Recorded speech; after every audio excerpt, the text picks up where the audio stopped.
আপনি যদি আপনার ইউরোপে থাকা কোনো আত্মীয়-স্বজন অথবা পাড়া-প্রতিবেশী অথবা বন্ধু-বান্ধবরে জিজ্ঞাসা করেন যে, "আমি ইউরোপ আসতে চাই, ইউরোপের সুযোগ-সুবিধা কেমন?" যদি ওদের কাছে একবার জানতে চান, ওরা দুনিয়ার হতাশার জিনিস আপনাকে শোনাবে। ইউরোপে আসলে একটা জিনিস খেয়াল করেন, যারা আপনাকে বলে যে, "ভাই ইউরোপে আসিস না, এই দেশে কাজ নাই, এই দেশে থাকার জায়গা নাই, এই দেশে অনেক মানুষ, এই দেশে মানে সমস্যার শেষ নাই।" কিন্তু একটা জিনিস চিন্তা করেন, যারা ইউরোপ আছে এখন ওরা কিন্তু নিজেরা ইউরোপ ছাইরা যাচ্ছে না, ওরা কিন্তু নিজের আইসা পড়তেছে না বাংলাদেশে। তারা প্রথমবার আসার পরে 1 সপ্তাহ, 1 মাস, 2 মাস, 3 মাস পর্যন্ত ওরা অনেক হতাশায় ভুগে। কারণ হলো যে প্রথমবার আসলে এখানের সব কিছু উল্টাপাল্টা লাগে বা এখানে কাজ পায় না খুঁজা। তো আপনি যতদিন না পর্যন্ত কাজ পাবেন ততদিন পর্যন্ত আপনার কাছে ইউরোপের মানে দুনিয়াটা আপনার কাছে অনেক কঠিন মনে হবে, অনেক কষ্টের মনে হবে, অনেক যন্ত্রণার মনে হবে। কিন্তু যেদিন থেকে আপনি ইনকাম করা শুরু করবেন, যেদিন থেকে আপনার প্রতি ঘন্টায় টাকা আসা শুরু করবে, তখন আপনি ইউরোপের মজা পাইয়া ফেলবেন। তখন আপনি বলবেন, আমি আর দেশে যাইতে চাই না। আপনি যদি একজন সাহসী মানুষ হন, পরিশ্রমী মানুষ হন, আপনি যে কোনো জায়গায় যান, আপনি সফল হবেন। তো সেই জন্যে আপনাকে কী করতে হবে? আপনাকে আগে জানতে হবে যে ইউরোপ যাইতে গেলে আপনার মধ্যে কী কী যোগ্যতা থাকতে হবে, কী কী স্কিল আপনার মধ্যে গড়ে তুলতে হবে, কী কী ডকুমেন্ট আপনার লাগবে, সবগুলো আপনি আস্তে আস্তে রেডি করতে থাকেন। আপনার যেই ইংলিশের যেই কী বলবো ফ্লুয়েন্সিটা, সেটা আপনি আস্তে আস্তে বাড়ান। আপনি নিজে নিজে কথা বলেন আয়নার সামনে, আপনি একটা বিদেশি পডকাস্ট শুনেন, আপনি অথবা বিদেশি একটা নিউজ পেপার পড়েন, অথবা বিদেশি একটা কার্টুন দেখেন, বিদেশি একটা মুভি দেখেন, সেগুলো সেইভাবে কিন্তু আপনি আপনার ইংলিশের যে দক্ষতাটা সেটা আপনি বাড়াতে পারেন।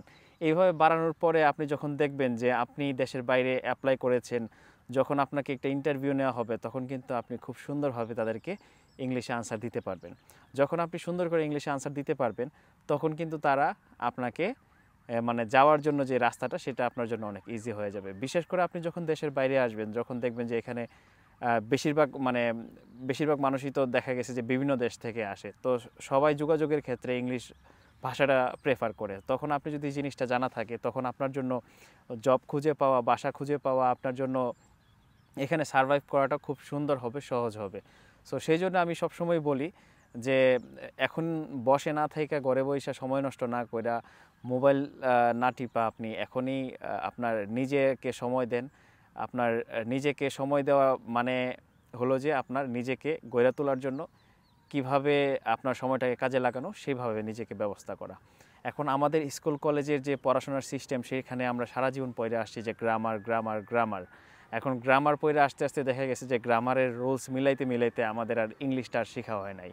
বাংলাদেশের বেশিরভাগ যেই বাংলা মাধ্যমগুলো আছে, আমাদের বাংলা মাধ্যমের যেই স্টুডেন্টরা আছে, আমরা মানে ইংলিশটা খুবই কম পারি। দেখা গেছে যে অনার্স মাস্টার্স পাস করে ফেলছি, তারপরেও আমরা ইংলিশে একজনের সাথে আরেকজন কমিউনিকেশন করতে পারি না।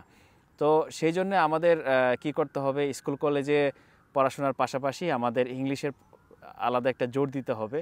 আমাদের ইংলিশে কার্টুন দেখতে হবে, ইংলিশে মুভি দেখতে হবে, ইংলিশে কনভারসেশন শুনতে হবে। তখন দেখা যাবে যে আমরা এই জিনিসটা আরও ইজি হয়ে যাবে। তখন আপনার কাছে কোথায় গ্রামার, কোথায় কি, এগুলো আর আপনার চিন্তা করা লাগবে না। আপনি যখন কথা বলবেন ফ্লুয়েন্টলি, তখন আপনার কাছে সব কিছুই ইজি মনে হবে। সো বিদেশিরা কখনোই আপনার গ্রামার কি আছে না আছে এগুলো আপনার চিন্তা করে না। বিদেশিরা জাস্ট দেখতে চায় যে আপনি কথা বলতে পারেন কিনা একজন ফরেনারের সাথে, সেটা ওরা সবসময় প্রেফার করে।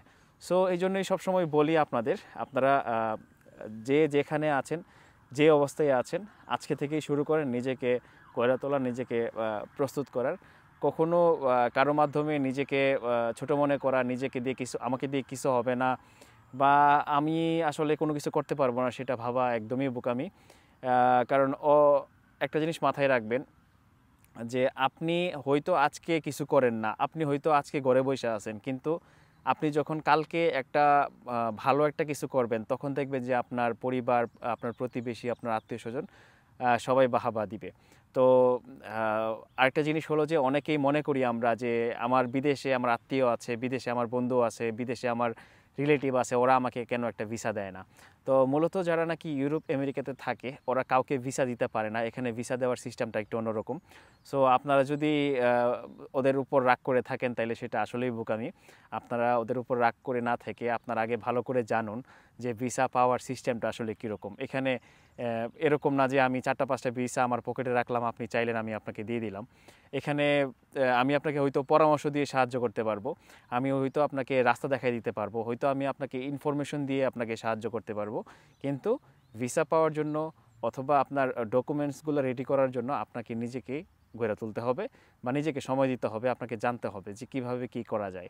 সো ওইভাবে যদি আপনি সব কিছু রেডি করে নিজেকে রেডি করে আপনি যদি ভিসার জন্য দাঁড়ান তাহলে আপনি ভিসা পাবেন। আর যদি একবার দেশের বাইরে আসেন তখন আপনি বুঝতে পারবেন যে দেশের বাইরের পৃথিবীটা অনেক সুন্দর, অনেক শান্তি। করে দেন, আপনারা সবাই ভালো থাকবেন, সুস্থ থাকবেন, সুন্দর থাকবেন। আর আমাদের ইউটিউব চ্যানেল তুষার লন্ডন ব্লগ আপনারা সবাই আমাদের ভিডিওগুলো আগে পেতে সেখানে সাবস্ক্রাইব করে রাখবেন। আল্লাহ হাফেজ, আসসালামু আলাইকুম।